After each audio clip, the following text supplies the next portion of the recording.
So with that, guys, let's get into the recap of this dove trip. So 2 weekends ago now, um, I left Friday afternoon. The first two birds that even came close, man, I pulled up my gun and I shot and it fired and the bird fell.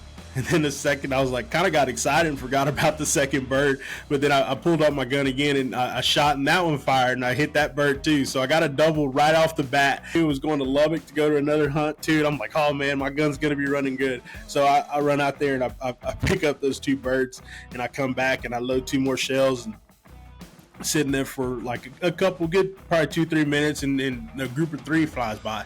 So they come in. This is a little bit farther shot, but they were good enough.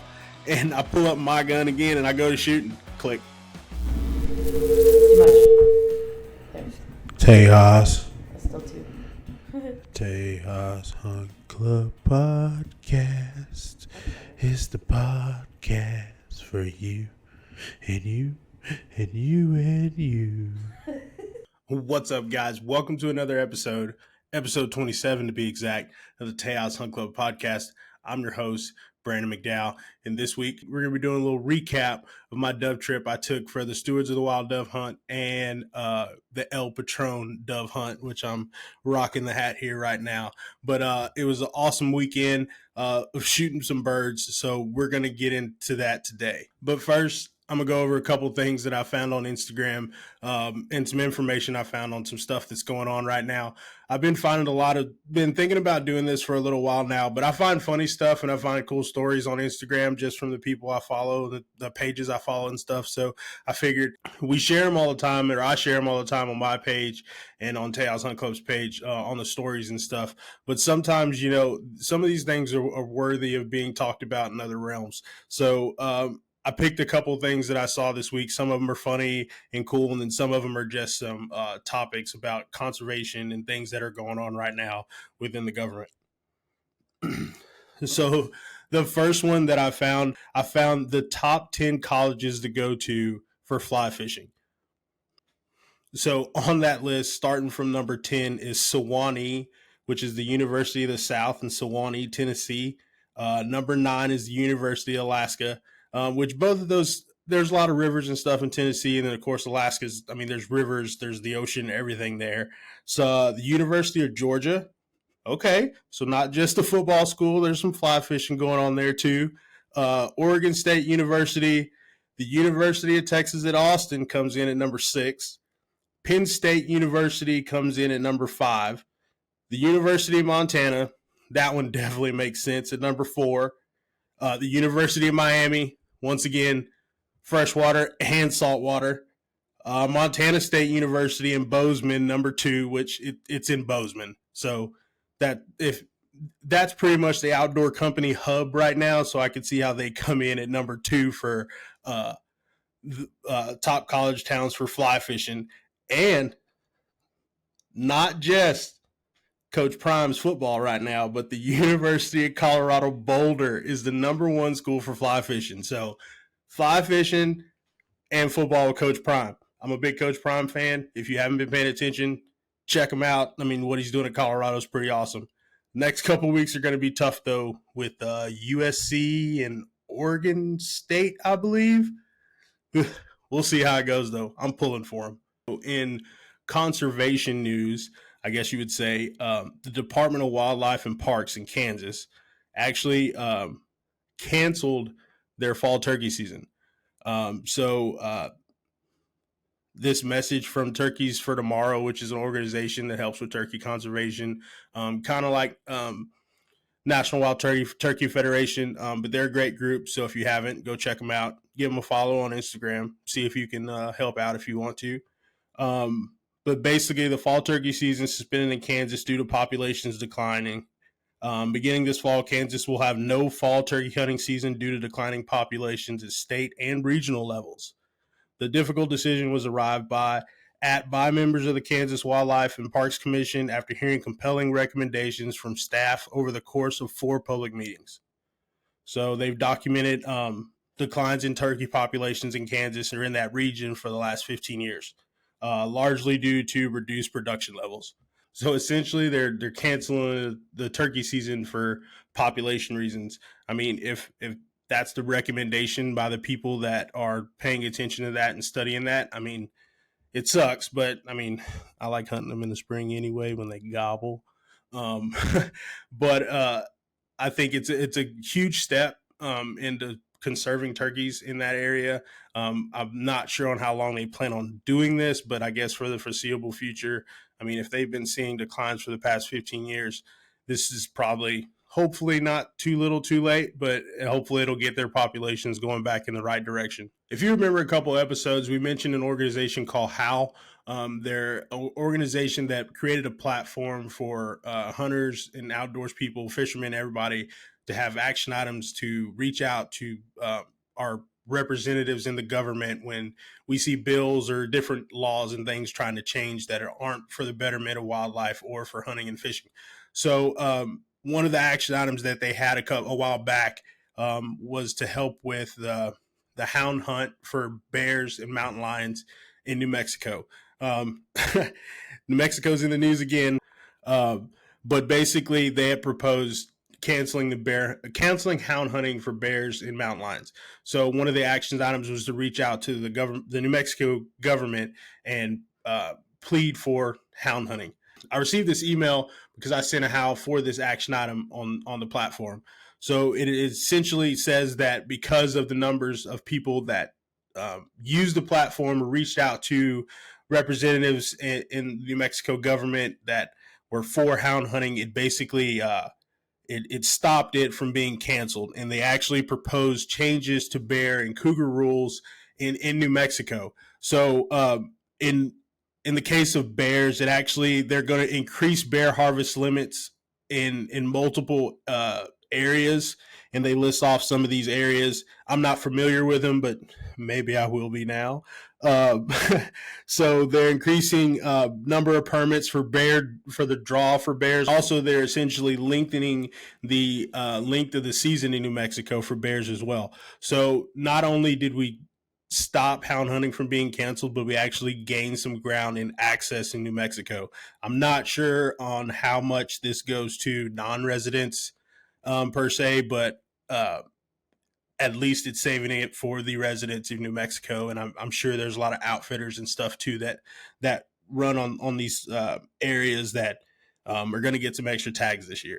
In the case of mountain lions, they are going to reduce harvest limits for one area that I see here, and they're going to enact more studies for statistical modeling efforts in 3 or 4 more of these areas also. So they're not canceling the hunt for mountain lions, but they're reducing some of the numbers.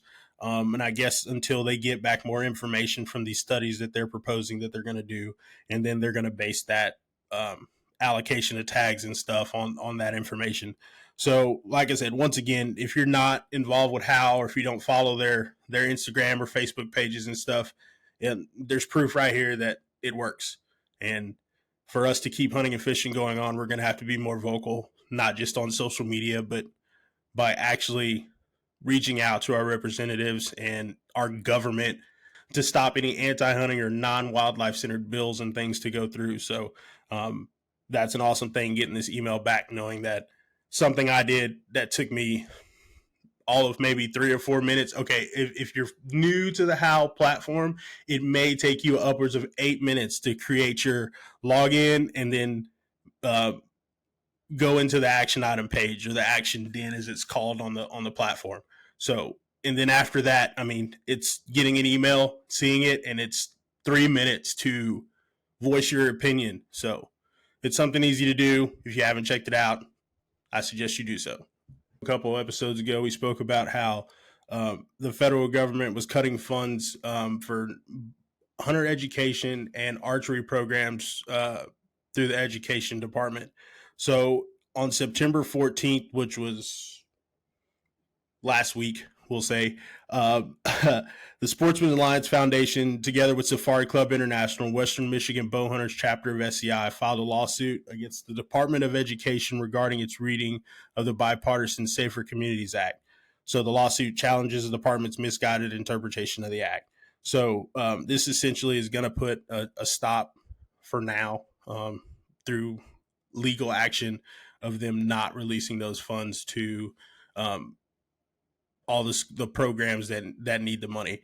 So this is obviously going to be an ongoing thing, and as I see things come across, either my email or social media, I'll definitely give y'all updates on everything. So, like I said, the Sportsman's Alliance Foundation, SEI, and Western Michigan Bow Hunters have taken this legal action to address the concerns that the Department of Education under the Biden administration is deliberately misconstruing Congress's intent and violating the spirit and letter of the law.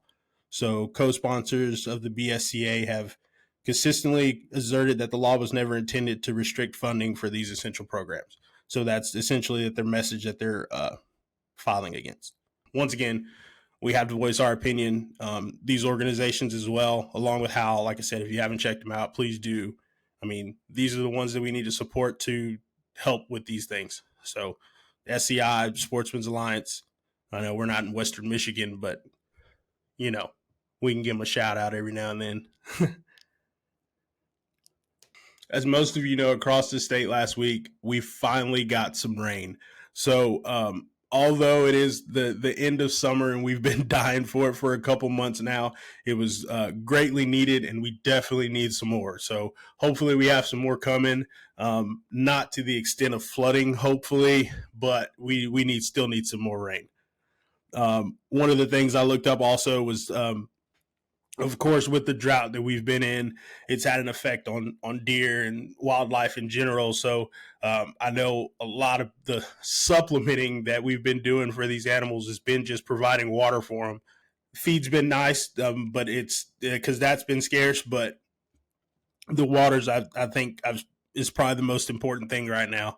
And I know just from, and I'll get to it when I talk about kind of what we're planning on doing. But I mean, between my camera that I have that's on water, and then the camera that I have on the mineral, I mean, that's what they've been hitting the most. I mean, of course, they're still hitting the feeder and stuff, but most of the time it's been seeing these deer that are hitting this mineral, and they've been hitting it really, really hard. So I know that we're planning on going for one last trip before season starts to, put some more mineral out and refresh scrapes and all that kind of stuff. I know we're still getting the blind set up and everything dialed in. So we're going to make one more trip this coming weekend and get out there and refill the feeder. I think we're going to change the times on the feeder also, getting them out there when it's more daylight. So that's going to be the plan for this coming weekend. So with that, guys, let's get into the recap of this dove trip. So 2 weekends ago now, I left Friday afternoon for the Stewards of the Wild Dove Hunt in Albany, Texas. Originally, that dove hunt they do hunt on that Friday afternoon, but I stayed at work because I had some stuff to get done, and I just figured I'd just drive up after I got off work. So got off work at 6. Already had the truck and everything packed, so just left from Cedar Park area and then drove up to Albany. It was about a 3.5 hour drive. I stopped a couple times to get fuel and then get some Topo Chico because I couldn't find any. And then finally got to Albany about just in time to hear them announce the raffle ticket winners. So didn't get to put in for the raffle this year, but there were some awesome prizes. From Yeti cups to shotguns to dove bags. I mean, there's a lot of different stuff that they had in the raffle, and then also in the swag bag that you get when you sign up for the hunt. So I actually picked up a mini solo stove, so that's pretty cool. Excited to kind of put that together and see how that works. And then like some hats and stickers and all kinds of stuff. A new Yeti cup, so you always like to have those.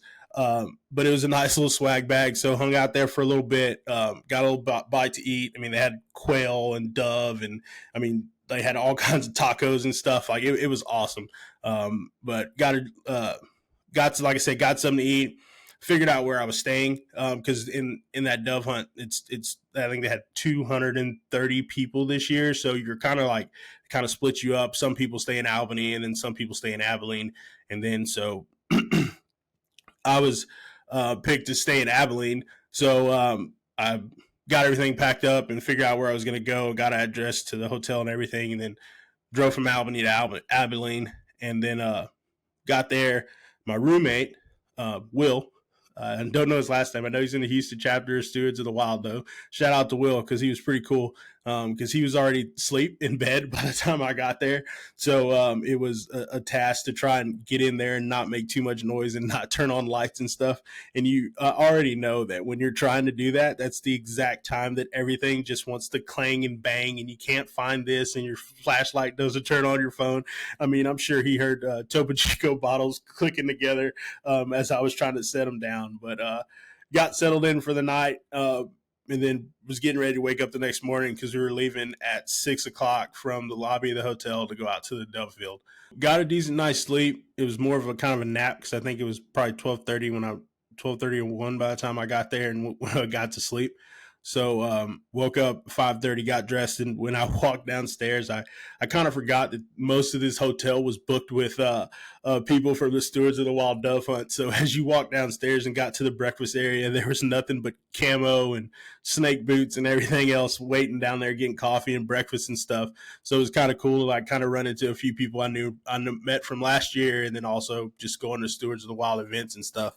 So got in the truck, got everything lined out. Everybody got lined up, and we headed out to the dove field. It was a little bit probably about a 30-minute drive from the hotel, but everything was nice. We all got in line, and I mean, we had us a train going out to those dove fields going down the road, man.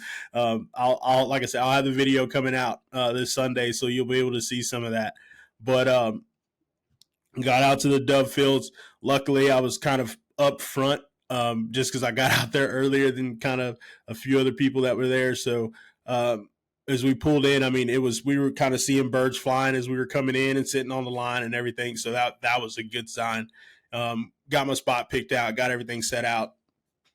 I know I mentioned that my shotgun, the Browning Synergy Classic that I have, had been giving me some trouble, but I packed it on this trip just to see, because you never know, man. I mean, you've had stuff not work for a while, and you pull it out, and there it goes again. So I brought it with me, but then I also brought Megan's gun as a backup, of course. And then so I pulled my shotgun out first and loaded 2 shells, and then we're sitting there for a little bit, and I tried to get this one on film, but they came in pretty quick.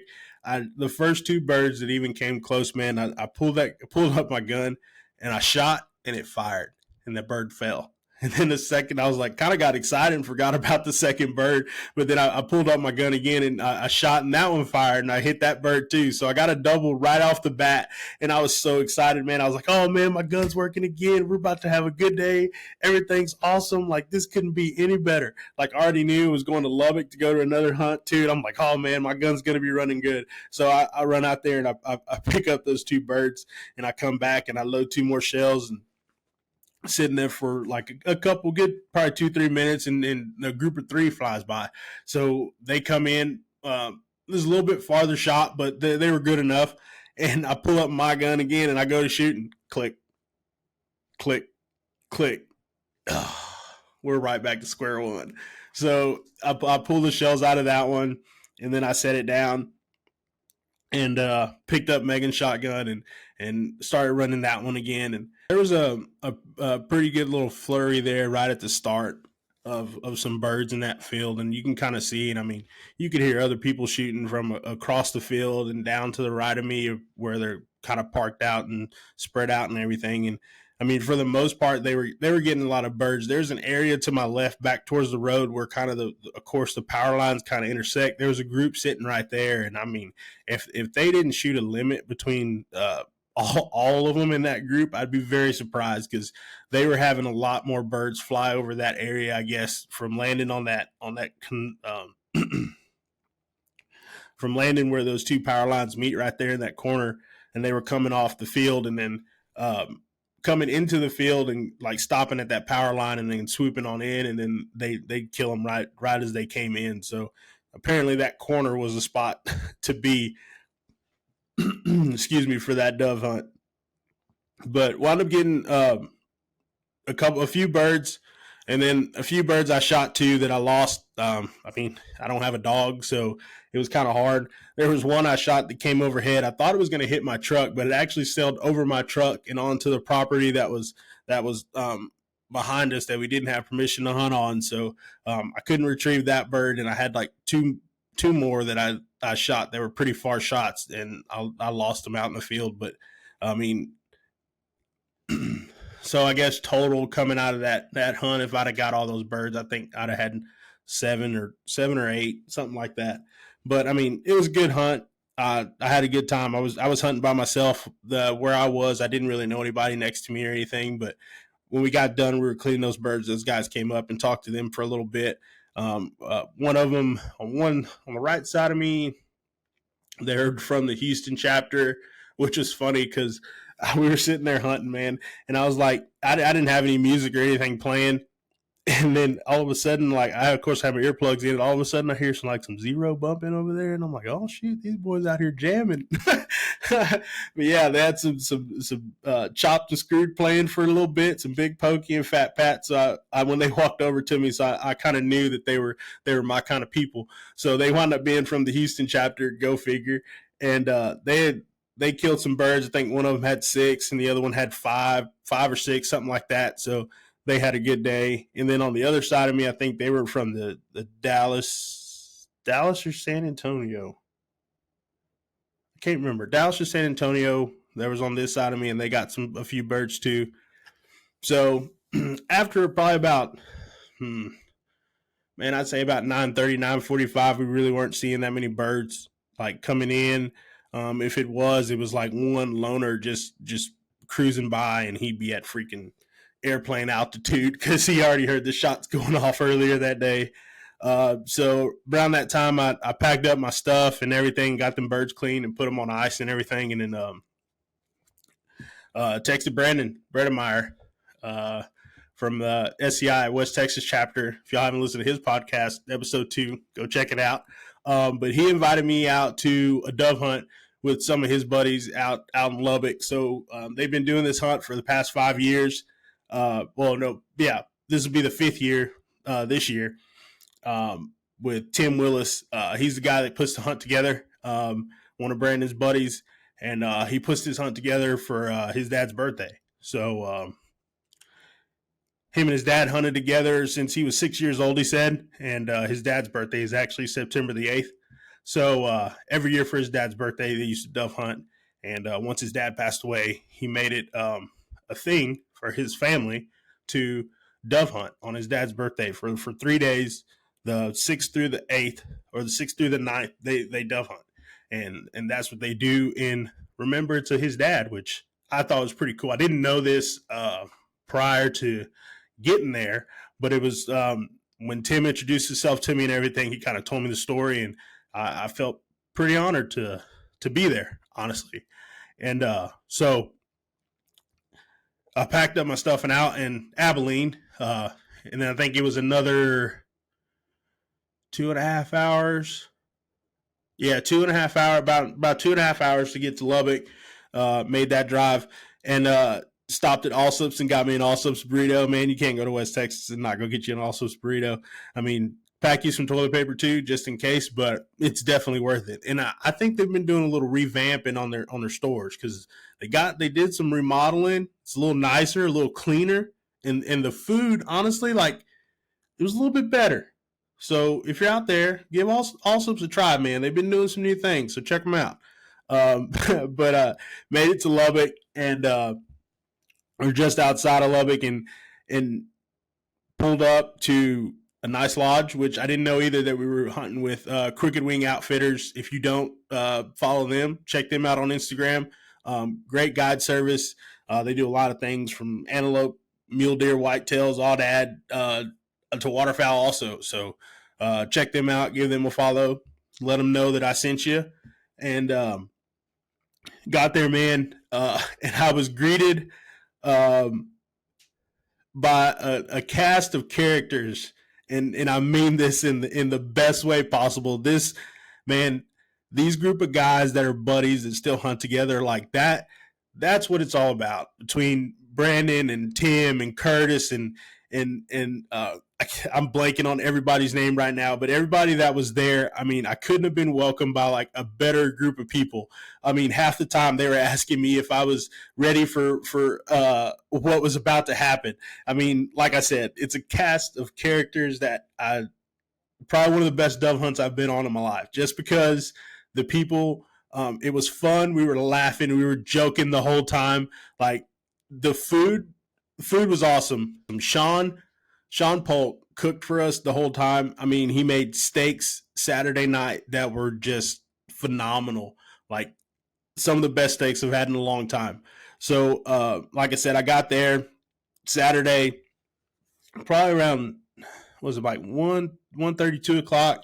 So we had a little time to watch some college football and hang out and get to talking about kind of how everybody got started. That's when Tim kind of told me about the story about how they put this dove hunt together, and he invites his friends, and basically they all became friends from shooting at San Angelo State and Sporting Clays on the shotgun team. So that's where their friendship started, and they started hunting together back then, and it kind of just blossomed. I mean, like I said, it's a good group of guys that love hunting together and love passing it on to the next generation. So a couple of their kids also shot on San Angelo State shotgun team.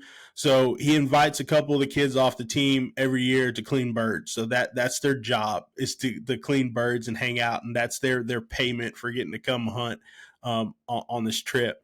So like I said, it's a big friend family group, and they all get together and they all love dove hunting. So around about 3 o'clock, we all started packing up and getting everything ready to leave, head out to the dove field. And we're going out outside of town to hunt some farmland. And we all got together and stopped at Allsup's and met up with the guide, and he drove us out there and hunting with Tim. He before we left, he was like, "Hey man, you and Brandon, y'all gonna come hunt with me." And it was funny too, because they were like, "Oh, we got two Brandons now." So they had to decide on how they were going to designate on which Brandon they were talking to. But we got everybody together. We headed out to the dove fields, and Tim was like, "Hey man, you're going to hunt with me. We're going to hunt in the shade because I don't want to be out in the sun, because it was cooler, but it was still pretty warm that day." And we go out to the middle of this field, and there's just one tree out in the middle of this field, and that's where we pull up and set up. And I mean, from the time that we got out of the truck, there was birds flying. No joke. So it was kind of like a little bit of a dash to get everything out, because we're seeing these birds flying and everything. But we got everything set up, got out the decoys and everything set out. And I was hunting with Brandon and Chris had his two dogs with him, and his two black labs, and they were awesome. I mean, they made our job a whole lot easier. And then Brandon has his dog is a English Cocker Spaniel with him. So honestly, getting those birds, they made our job easy. So I mean, like I said, from the time we got there was birds flying. So we got ready, and I told Brandon about the trouble I had with my shotgun, and he was like, well, let me check it out. So I pulled it out, let him see it, and from what he determined, it is my trigger. So, like I said, if you know any place to get any Browning's energy parts, specifically a trigger, let me know. Please let me know. But so once again, I was using Megan's shotgun, and man, it was an awesome afternoon of shooting birds. I mean, everybody was getting chances, getting shots.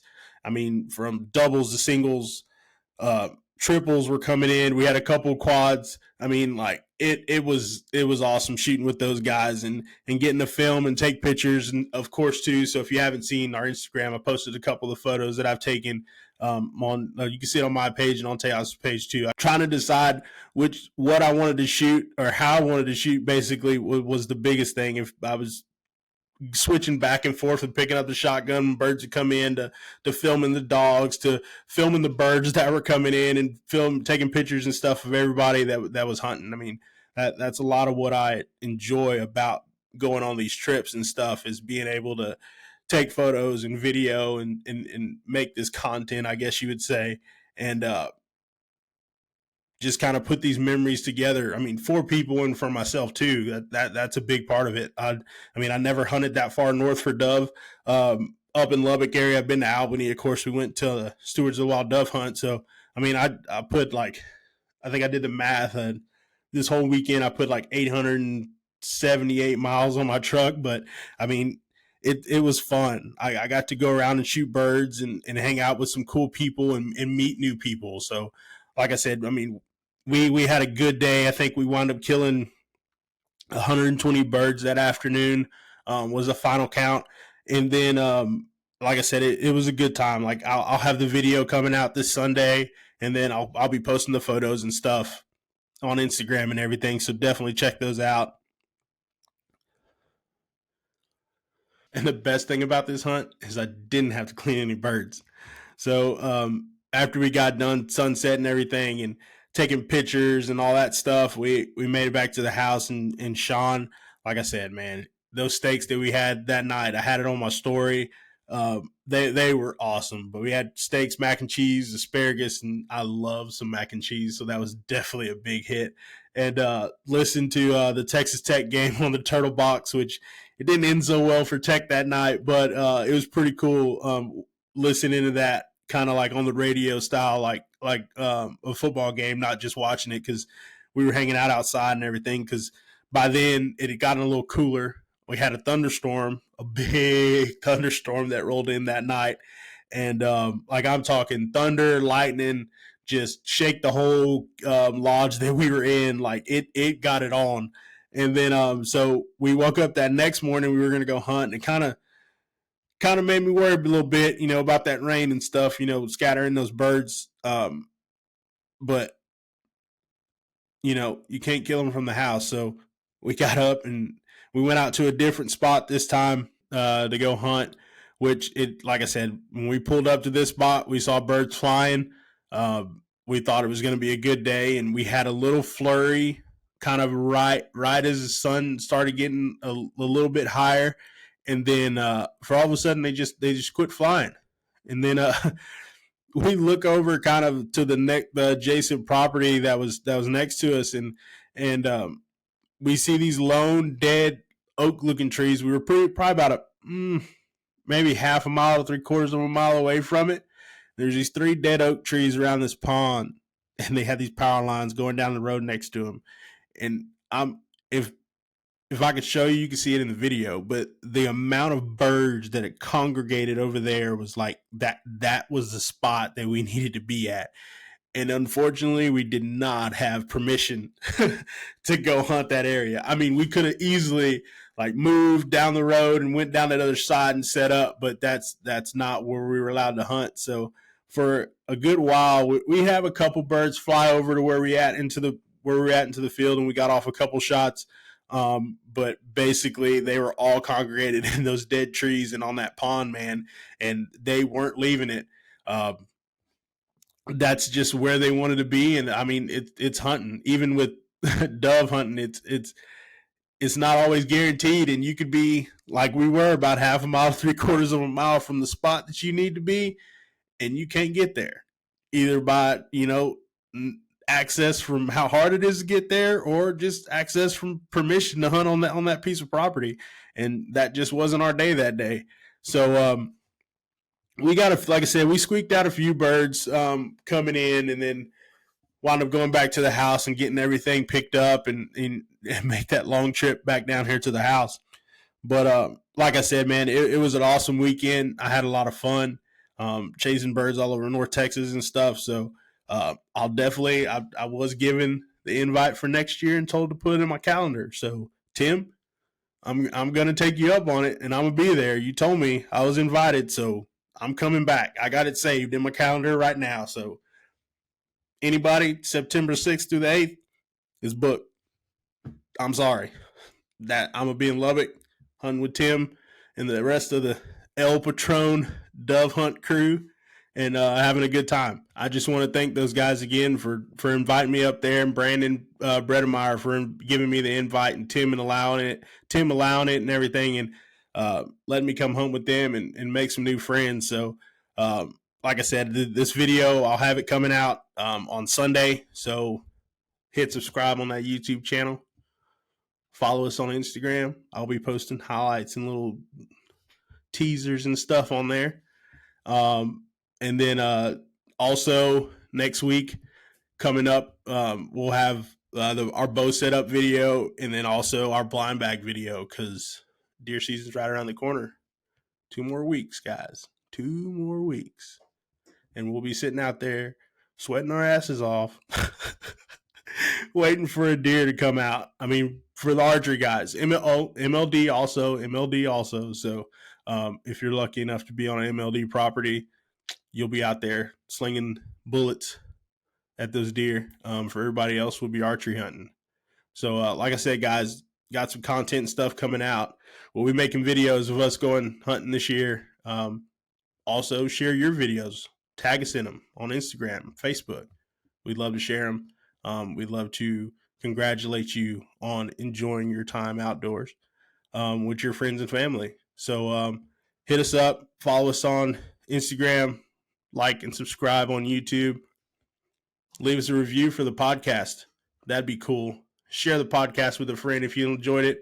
Go back and listen to old episodes if you're new. There's a lot of good stuff in there. We've gotten to talk to some pretty cool people, and we're going to keep doing it. And also, if you have people that you want to suggest to the podcast, we had a guy reach out to us on Instagram this week and suggested some people that we should have on the podcast. So, sir, thank you for that. We appreciate it.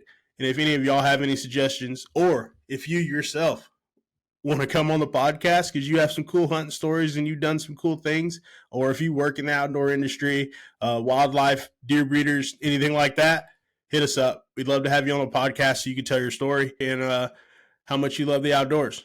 So thanks again, guys, for listening to the podcast. I really appreciate it. We'll catch y'all next week.